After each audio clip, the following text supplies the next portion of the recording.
dot dilute technique, simple watercolor.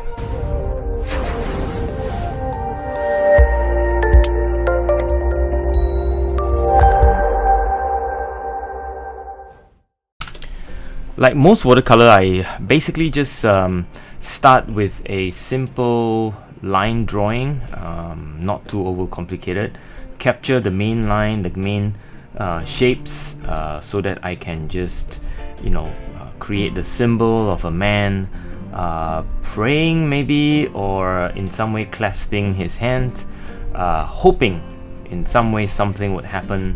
Maybe he's in talking to his God about something, talking to the Lord about getting something. I don't know, whatever it is, it's hope. At this point, what I do is I just dot, and then I pull the dot with water. Basically, you can see that I dot a dot of colors, and then I use diluted or very watery brush to kind of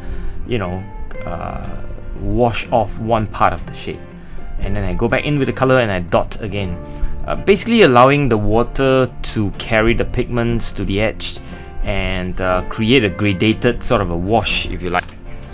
I go in with a stronger color, a little bit different.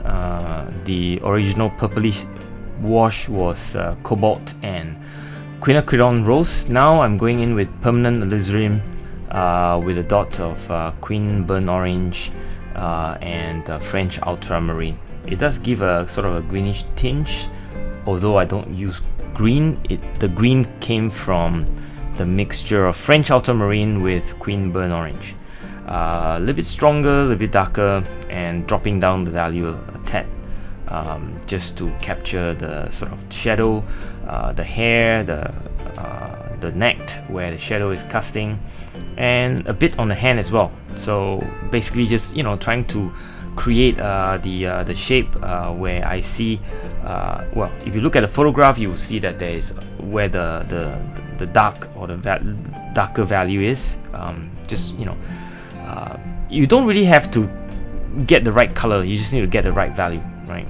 And here I'm using more French ultramarine and more permanent alizarin crimson. Those are my darker colors on the palette.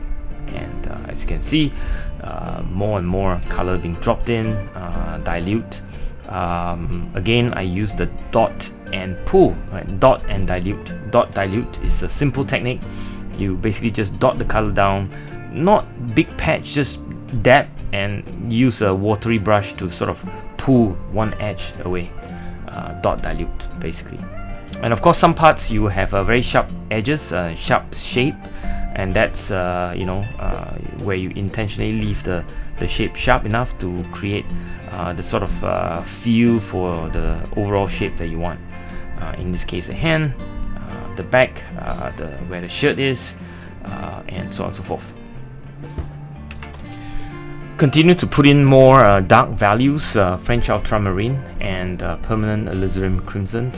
As you can see, I don't mix them on the palette, I mix them on paper. Well, actually it doesn't mix, I kind of put it down separately. Dot and dab and dilute, so to speak. As you can see, I again put down the colors, and then I just dilute one part of the edge, or wash away one of the edges.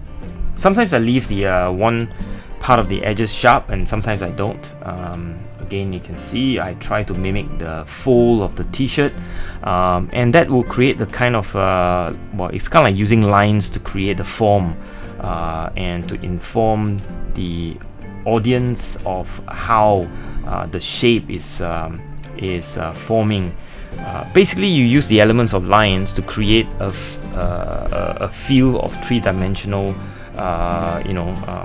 form, if you like, on paper. Well, the paper of course is two-dimensional, but if you use lines, you can sort of mimic the three-dimensional feel of the object that you are painting. That goes for anything, in this case the t-shirt and the pants, and that's basically just the way I use the lines and the colors. Again, dab and dilute, dot the colors down and dilute it basically, and you can see that I'm dropping even more sort of stronger colors at this point, just to use some colors to create a distinction between front and back.